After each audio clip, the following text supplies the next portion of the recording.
All right, I'm going to throw an NBA power poll at you. I'm not sure I'm going to do this every Tuesday, but I definitely want to do this some Tuesdays. I'm going to go through all 30 teams as fast as possible, and I'm going to throw things out that I feel like are important when necessary. Pot shots, important comments, things I've noticed, some fake trades. You know, you've known me for a while. It's going to be all the typical stuff. Going backwards from 30 to 1. I'll give you the groups as we go. The first group is called the Dregs. That's Washington, number 30. They are 30th in defense. And the only reason they're 30th in defense is because we only have 30 teams. I actually think there's some way they could have been 36th in defense. They're the only team in the entire league that I do not want to watch on League Pass for any reason at all. They're 1-5, 15.6 point differential against them. Shoot this team into the sun. I cannot believe House thought this team was going to go over 24 wins. They might not go over 14 wins. They're awful. I never want them on my TV. Next group, probably the lottery. I say probably, but I'm going to zip through these teams and then go back to somebody. 29 Utah, 28 Portland, 27 Detroit, 26 San Antonio, 25 Charlotte, who is way more fun than I expected they would be to watch, and 24 Chicago. It just feels like the lottery is in the future for all these teams. I want to talk about San Antonio really quick. 3-4, kind of a sneaky tough schedule. They played Phoenix twice, the Clippers, Dallas, that goofy Indiana team, Houston, and Toronto. They're minus 8.6 point differential because they've gotten blown out a couple of times. And they're 29th on defense, which I was surprised by per 100 possessions. The thing that I wanted to point out here, because this Wembanyama thing is super important. This is the best teenager that's come into the league, at least since LeBron. We can debate LeBron, I think in year 2 for 2 months at least was a teenager when he was putting up 27, 7, and 7 when he started his 27, 7, 7 cycle. Wemby might be the best teenager I've ever seen. They're starting Jeremy Sohan at point guard. And Pop's been transparent about this. No, we know we're going to take some lumps. We're trying to figure this out. I went to the game when they played the Clippers. I talked about it on a previous pod, and it was just an absolute debacle watching poor Sohan try to like run the offense, bring the ball up. Now we're seeing teams starting to pressure them because he's not a point guard. He's a small forward. There's crazy stats now. Trey Jones, just by being on this team and not being Jeremy Sohan, is now like one of the best advanced metrics point guards of all time. Right now, his per 100 on off is plus 28.3 because Sohan is minus 22.7. That's how disparate the two things are. And which brings me to my point, like, this is too important. You have the best teenager maybe ever. You have one of the best league pass players already in the entire league in Wemby. I have no idea how long he's going to stay healthy. Knock on wood. Hear me knock really loud. They need one more point guard. TJ McConnell is on Indiana, and they have Halliburton, who's averaging a 24-12. He's awesome. They have Nembhard, who's great as a backup. McConnell's like, he's 13 minutes a game. He's clearly a trade piece for them. Just go get him. Like, I'm not saying San Antonio has to make the playoffs, but they need to be entertaining, and Wemby needs to play with point guards. Like, he clearly needs just like to play off people, high screens, all that stuff. They need one more point guard. TJ McConnell is my choice. They have all their own first. They're not going to trade those, obviously, but they have some goofy picks. Like, they have Charlotte's top 14 protected first. They have a pretty good Chicago first that I wouldn't give up. They have a first swap with Boston. Like, there's ways to do this. I would just put that Charlotte pick next year on the table and just grab them because you guys hit the lottery, literally, with Wembanyama. Like, literally hit the lottery. You hit the lottery and you hit the lottery. Get the dude 2 point guards. We're not asking for much here. I want to watch this guy. I want to enjoy him play basketball. All right. Next section is panic time. Number 23, Memphis. They're 1-6. They finally got off the schneid. And number 22, Sacramento, who lost twice to Houston in 3 days by 18 and 25. No De'Aaron Fox for either game. Panic time in this respect. I know we're 6 games in the season, 7 games in the season, but the West is one of those things where you're going to look up and the car is left. The car has left the driveway and your family is gone. You're going to be basically Kevin and Home Alone if you don't get your shit together. And I don't even want to be 2 games under 500 in the West. That's how deep and good the West is. So when you're 1-6, like all of a sudden 2-12, 2-13, Sacramento could all of a sudden be 3-9. I would just be nervous constantly. This is not like last year when the Lakers started out 2-10 and ended up making the playoffs. Nobody is doing that this year. The cutoff line is going to be 46 wins. Memphis looks, they just can't score. And I think it's going to be really high. We talked about this Verno last week. It's going to be really hard for them to crawl back and be at least like 11-14, something like that by the time Ja comes back. The Sacramento thing, we predicted this when we did the over-under preview. Like the conference is way better and they stayed basically the same. So, and now Fox is hurt. So, it can take Fox going out for 10 games and all of a sudden you're not even in the playing game. I would just be nervous. So it's both of those teams. Again, it's early. Next group, friskier than we hoped. We have number 21, Brooklyn. Ben Simmons averaging almost 11 rebounds and 7 assists a game, and yet you can't play him at crunch time. Bizarre. Number 20, Orlando. Number 19, Houston. Number 18, Indiana. And number 17, Toronto. Just quickly on Houston. A delightful league pass team. I had no idea. It's like being at a buffet dinner and somebody brings like have you ever had a fried oyster? It's like, great, I'll try that. And then it's delicious. They play hard. I like watching them, and I did not expect Şengün to be a potential all-star, but that's where we are. They're 3-3. Again, they beat Sacramento twice. We'll see. But Orlando at number 20. Every time I do this, I'm gonna have a BS All-Star of the Week, and it's gonna be. I used to do this when I wrote my column back in the day. I used to call them the Bill Simmons All-Stars, just people that I just liked for whatever reason. I love Jalen Suggs. I don't really know fully what he is. He tries harder than everybody on every other team. He really gives a shit. He feels additive in all these different ways. And yet at the same time, he'll absolutely like airball a three in one of the biggest moments of the game. But that guy cares. I watched a game where he got this hustle rebound. Can't remember who they lost at the buzzer. Get this hustle rebound and dribbled back out and took a three and missed it. And put his jersey over his head for like the next minute and a half. I actually think he might have been crying. He was so upset they lost. He is the most competitive random guy in the league. I love Jalen Suggs. Oh, Cerruti said it's a Laker game. I love Jalen Suggs. I don't know what he is. He might just end up being like a seventh man on a championship team at some point. He's going to have a moment on a good team. I don't know if Orlando's going to be the team, but it's going to happen for that dude. I also really like Anthony Black more than I thought, but we'll see. It's early for this team. Paolo hasn't gotten going. Somehow they're 4-3. We'll see when the schedule gets harder. Toronto at number 17. Just the Lakers miss Schroeder. And I like what Schroeder's doing in Toronto. They're 3-4, but they easily could be 5-2. I've been watching them because I have their over-under I bet on. And I like where Toronto's at. I think they're better than they were last year. I think they're at least a play-in team. Number 18, Indiana, though. So they're second in offensive rating and 25th in defense. In the 25th, I was actually surprised it wasn't worse. They can't guard anybody. They're shooting 43s a game.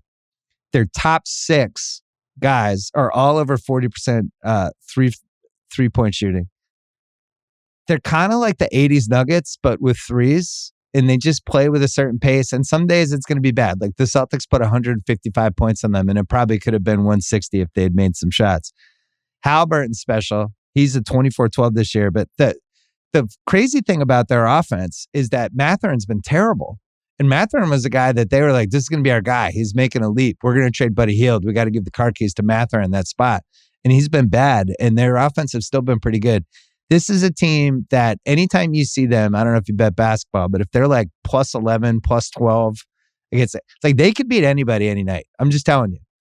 I'm not saying they're going to win a round in the playoffs, but just night to night, that's a team like that. They could just go 22 for 45 from three and make some shots. And Halliburton, they actually should be 5-2. Halliburton blew the last possession against Charlotte the other night, but I've enjoyed watching them. I've watched an insane amount of basketball, by the way. All right, next group, the wild cards. I don't have a lot to say about these teams, but we'll go in order. Number 16, New Orleans, just seemed jinxed. I'll come back to them in a second. Number 15, Cleveland. I want to see them with Garland, and just I want to watch them for a couple weeks. I like the Strus edition, but we'll see. The Knicks, they're 3-4. Nice win against the Clippers. The Randall thing continues to be nuts. Now he's taking out guys in the other team. Clippers 13, just traded for Harden. We talked about the Knicks and Clippers last week. Look, the Clippers, they played one game and they got killed by the Knicks. They're worse. I told you that last week. Still feel that way. Guess what they can't do now? Any transition stuff. The Knicks, 26-6 in fast break points last night. Rebounding. They got out rebounded by 17 by the Knicks. Harden just brings so many things that you don't want in a starting five, but then he brings like the great passing and the scoring, and he can have the ball all the time. But they don't need anyone to have the ball all the time because they have all these other guys who need the ball. I just don't like the trade. I continue to not like it, and I don't understand it. I actually like the team they had before they made the trade. So congrats again, Clippers. Number 12, Miami, 28th offensively. Kind of feels worse when you watch them. They haven't had their full team for like a couple weeks. I'm not going to judge them at all until December. And I'm not going to judge Dallas either. Dallas, I have at number 11. They're 6-1, fourth in offense. They've had a really easy schedule. So that's why, like, let's see what happens. Like their one losses to Denver. Let's see what happens when they play some tough teams all in a row and have one of those 4 games in 6 nights or 3 on the road, one of those situations. But they are in better shape than they were last year. And you look at the Grant Williams piece, which, I'm not spiteful when I watch my old players. I'm rooting for Grant Williams. It's like seeing somebody you dated that you still have a good relationship with. It was nice to see him do well for them. The Derek Lively seems like they have something. We talked about him last week, but he's at least like a rim runner in that kind of Nick Claxton world, but maybe a little more violent alley-ooper, a little young Clint Capella. The Kyrie thing is the piece that I'm really interested in this. He finally had a good game last night, but for the season, 24% 3-point shooting, 3.8 free throws a game, which are always the 2 numbers to look at with Kyrie. What's he shooting threes? Is he getting the line? And so far, it's been neither, but he seems happy. Like when you watch them, they've been a surprisingly pleasant watch. And he seems like in a good spot. So I don't want to jinx it because as annoying as he's been over the years, and you know my stance on Kyrie, I just don't trust him. And I just feel like a 7-year track record of imploding kind of has to start to mean something after a while. But it is fun to watch him play basketball. And it does feel like he's got a specific spot on this team. They don't have to rely on him too much. It's very similar to where he was in 15 and 16 and 17 with the Cavs, where he could kind of float in and out like a cat with LeBron. It's like, I'm feeling it. Oh, all right, let's give Kyrie the ball. The shooting going down, though, it's a small sample size, but they also haven't been playing tough teams yet. And I'm monitoring that because with guards, it can kind of sometimes go sideways pretty fast. And you don't realize it happened until after it happened. Just quickly going backwards to number 16, New Orleans, because they lost Ingram, they lost McCollum already. And they have this Hawkins, who they drafted that everybody liked coming out of the draft, but the fact that he can play right away has actually kind of saved them a little bit. I still feel like we need to do some sort of ceremony or something with them. Like we need the people from The Conjuring to just do something with New Orleans basketball. It just shouldn't be this bad every year. Your team shouldn't have 2-3 major injuries every year. You should have good luck at some point. And this goes back to the 70s. Like, remember, when they became the New Orleans Jazz, their first like major giant trade was for Gail Goodrich with the Lakers. They had to give up 2 first-rounders, and he immediately like blew out his Achilles. He played like, I'm going to say less than a season, and one of the picks turned out to be Magic Johnson. So that's where we started with New Orleans, and it's been awful ever since. Like nothing good has happened in this team other than they've won a couple lotteries, but even the lotteries they won the Anthony Davis when they were in Charlotte before they got to New Orleans. They bring him to New Orleans, then he wants to leave. And then they win the Zion thing, which seemed like the luckiest thing that ever happened to them. And meanwhile, we're still waiting for him to play 2 straight months. So Conjuring people, something. We need something to happen with that team. All right. The top 10. We're on a good pace right now. What are we at? Yeah, feeling good. This is working. Young and Hungry is the next thing. We got Oklahoma City at number 10 and Atlanta at number 9. If you remember, Atlanta was these are the two teams I was going nuts for before the season for their over-unders. I love the Atlanta over-under. I love the New Orleans over. And I like what I've seen from both. OKC's 4-3, Atlanta's 4-3. Atlanta's 6th in offense. And that's notable because Trae Young has sucked again, shooting-wise. He's 28% from 3. Last year's 33% from 3. This might not be happening, the next Steph Curry thing. Like, what age does he have to hit where we have to go, all right, he's not the next Steph Curry? Because I think I hit that age last year when I was age 53. I think I hit that for Trae.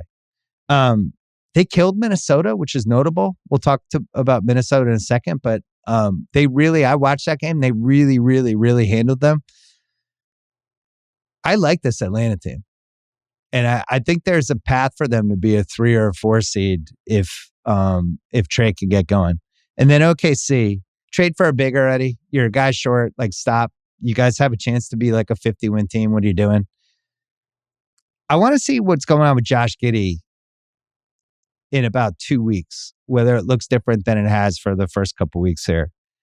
He's not going to the free throw line at all. 1.3 a game. 26% three-point shooting, which we knew he can't shoot threes. But there's also like the Chet piece of it. Seems like it's throwing him off. And I've watched games where they've taken him out at crunch time. I just thought he would make a leap, and it feels like he's gone backwards. And it's not just statistically, just eye test wise. They seem very comfortable when he's not out there. And I'm just monitoring that because, they have 10 million first round picks and 100 million second round picks. And if they ever really wanted to make a move, I don't know if they put Giddey on the table because I think he's like 17 years old. I know that's impossible, but I think he got drafted when he was 14. But that seems like the most expendable guy. They're J-Dub, Chet, SGA, Dort. Like, this team is incredibly fun to watch. But Giddey's been the disappointment. So monitoring that. All right, top 8. All right, the number 18 gets its own group. The Enigma, Milwaukee. 27th in defense. And they were, I think, 29th just behind the Wizards until the last game. They're 30th in transition defense, according to Cleaning the Glass. And it feels worse. They just seem slow. I'm going to continue to say it. They seem slow, and Giannis is like shot out of a cannon. They win the game the other night against Brooklyn because of Giannis. Like, he just single-handedly won the game. Cam Thomas put up 43 on them. Cam Thomas. And they didn't have anybody to guard him. And this is what I was telling you all summer, and I was telling him before the season. Like, guards are going to kill this team. We're already seeing it, and they just look slow. And I'm just not sure they're better than they were last year. I really like if they had just not made the Dame trade, kept those picks, and just hired Nick Nurse instead of Griffin, who, Griffin loses his top assistant before the season, red flag. He tries this weird defense the first 4 games where people are swarming around and they're just giving up fast break layups left and right and easy transition stuff. And now they're trying like a drop defense, but I just wonder is there an alternate universe where they just hire Nick Nurse and keep Drew? They're probably the best team in the league or one of the top 3. Interesting piece with them, 2nd in free throw rate because of Dame, because Dame's still getting the line 10 times a game. He's not shooting that well yet, 40%, 33% from 3, and can't guard anybody. But I'm not crossing them off because Giannis is out of his mind. So we'll see. We'll see Dame gets comfortable and all that stuff. Not crossing them off. But it's hard for me to imagine a team that is this slow and plays defense like this is going to be heard from for 4 straight rounds in the playoff. I'll just say it. Next category, too soon to say. Phoenix, they're 3-4. Lakers are 3-4. I don't have a lot to say about these guys other than we haven't seen Phoenix with their full team yet. KD's on pace for 2,900 minutes. Good luck. I mentioned last week Davis was playing 40 plus minutes a game. We had a good laugh. Guess who hurt his groin last night? Anthony Davis. There's a too many guys possibility with the Lakers too. Like, they just might have signed too many dudes, and somehow they still don't have somebody better than Cam Reddish to take the biggest shot of the Miami game. But this team, not counting him out, LeBron looks great. I mean, LeBron, I got to say, LeBron might look better than he did last year. And they have just tradable stuff like the Rui contract, Russell, all the stuff that they can start thinking about in December. Top 5. These guys get their own category. The sleeper, Minnesota. Watched them beat my team in overtime last night. I told my dad this was probably going to happen because we didn't have Derek White. Celtics still undefeated without Derek White, by the way. But Minnesota's 4-2. They're first in defense, and they've beaten Boston and Denver already. And I think it's real. I really do. I think it's real. They're just big and hard to play, and they have 2 guys who can defend on the wings. McDaniels was awesome last night against the Celtics, against Tatum and Brown. And when Edwards wants to play defense, which he's never bad, but I'm saying when he wants to dial it up like he did in that one possession against Tatum last night, 5 fouls, still shut down Tatum. They're just an absolute bitch to play if they're getting anything from Conley. Now, there's been nights like Atlanta beat them, and Conley had a bad game and got beaten up by Murray and Young. But I've watched a lot of them this year, and I've been kind of like quietly betting them too. They're plus 8.2 point differential. I think that's real. They're only 19th offensive rating, and the reason is because Towns, who has good plus minus stats, it's not like when he's out there it's bad for them, but he's averaging 16-9 this year, 38% shooting, 24% from 3. And if you watch the Celtic game last night, he was one of the only reasons the Celtics were in the game. I mean, they were guarding him with Drew Holiday in the overtime. It was embarrassing for him. It seems like their best lineup might be Gobert, Naz Reid, McDaniels, Conley, and Edwards. I don't know if they want to admit that yet, but Towns both feels expendable to me, but also feels like one of the reasons they're really good, because they always have these 2 big guys and they just have a lot of size all over the place, but they also the ability to guard wings. And this team is better than I thought they were going to be. And I'm taking them seriously. Like I have only 2 West teams above them, Denver and Golden State. And it's too early to say they're definitively ahead of the Lakers and Phoenix. But they're one of the 5 best teams in the West. Like this is where we are. This is real. Edwards, what he did last night. Now, of course, Joe Mazzulla, Celtics get a stop. 10 seconds left. And no timeout. And Jalen takes a 26-foot 3 that misses. We go in overtime. Anthony Edwards, who is one of the reasons the Celtics were able to get it to overtime, because he was making just terrible decisions in regulation. But this is what he does. All of a sudden he gets hot. All of a sudden he feels it. And you know when it's happening. Well, everyone knows but Joe Mazzulla, because he didn't call timeout the entire overtime, as Ant is just torching us and going nuts and feeding off the crowd. You know what helps? A timeout. Minnesota's really good. I'm signing that in pen. Minnesota is good in pen, not pencil. Top 4, the contenders. I got Philly and Golden State here, number 4, number 3. I love where Philly's at. They survived all the Harden stuff. They survived some possible Embiid drama. I didn't like the way he looked opening night. I like the way he looks now. He seems engaged. They're more fun to watch. The ball moves. The Nick Nurse thing has been as predicted, at least early on. They're number 1 in offensive rating, 7th in defense, and more importantly than anything else, Embiid is going. Now, they get Covington and they get Batum. They actually have some size to throw at the Celtics, and they're playing the Celtics on Wednesday night, and that's going to be an interesting matchup because White will be back. I still think the Celtics have major advantages in the backcourt, and they're going to have some people to throw at Embiid, but we'll see what happens with Embiid Porzingis. Number 3, Golden State. 7th offense, 13th defense for ratings. They're 6-2. And they've had some good road wins, which they weren't having last year. Some good end of the game wins, which wasn't necessarily happen last year.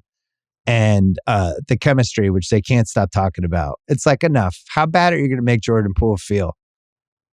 Like, he did get punched in the face by Draymond to start last season. I refuse to believe he's the Ebola virus. And Draymond, like, I respect Draymond. I like Draymond. I've enjoyed watching him, and I think he's actually been a really underrated basketball player. Like, maybe ease up on the Poole stuff. Like, Poole's not saying anything. He's not fighting back. We get it. We know how you feel. I just don't think you need to comment on the chemistry anymore. It just feels, it's starting to feel mean. It's like when Stephen A keeps going after Max and taking shots at Max. It's like, you won. Why are you still talking about this? You already won. 1 point on Golden State. Chris Paul has been such a massive win for them. I think his assist turnover ratio is 62-6 right now. But, Steve Kerr, all he cares about is no turnovers, protect the boards. Those are like his two favorite things. And the team was too sloppy the last couple of years. Chris Paul comes in now. They have no turnovers with the second unit. He just runs a professional thing. This is what he does. And I think the trade has been spectacular for them. We'll see if he can stay healthy. Number 2, Boston. Still undefeated with Derek White, as I mentioned.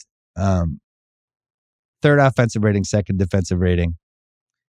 155 points against Indiana, which was one of the most incredible things I've ever seen in a random basketball game that meant nothing. There's still some Jaylen Brown stuff that I'm monitoring. Like, why are we ISOing you for the last shot of the game in Minnesota? And why didn't Joe Mazzulla call timeout so we could set up a better play? Jaylen's good. He's one of the best 30, 35 guys in the league. Do I want him taking the ISO hero ball, top of the key shot on the road against a really good Minnesota team? I don't. Does Jaylen feel like because of the contract, he's now allowed to do that? Or can we go back to Tatum and, if White's out there, maybe he has the ball at the end of the game. But I'm just monitoring. There's been some hero ball stuff that I haven't loved. But hard to complain when you're 6-1 and you look great. We'll see how they do against Philly. Denver, 7-1 is my last one. The bench experiment worked out great. Murray's hurt. He's got the hammy thing. Monitoring that. Don't like hammy injuries. Take your time, Jamal Murray. You got Jokic on your team. Jokic is 28, 13, and 8. Last night, he played the best game I've seen anyone play all season against New Orleans. He just completely demolished him. I had a friend text me, Bird Duncan, meaning hybrid of Bird and Duncan. I thought that was perfect. For the season, 63% shooting, 39% on threes, and 75% free throw shooting. There's like a faint chance he could be in the 60, 40, 80 club this year. And that won't even be the most incredible statistical achievement. Denver's still the best team.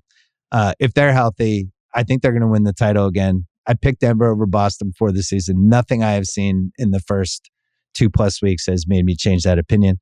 So that's my power poll. Denver's number 1. And then I'm also going to have Adam Silver in the power poll. I'm just going to go thumbs up or thumbs down. He's going to close each one. This week, Adam Silver, there was a story. He took responsibility for the All-Star game now being bad. And he said he's talked to the players and it's his fault because they too much pregame stuff. The halftime's too long. The players can't get in the flow. They're asking too much from the players the day of the game. When did Adam Silver turn into like a soccer mom? Like, the All-Star game has sucked for the entire century. There's been no point during the 21st century where people were like, the All-Star game's awesome. And he wasn't the commissioner for the first 12 years. So now it's your fault. The All-Star game sucks.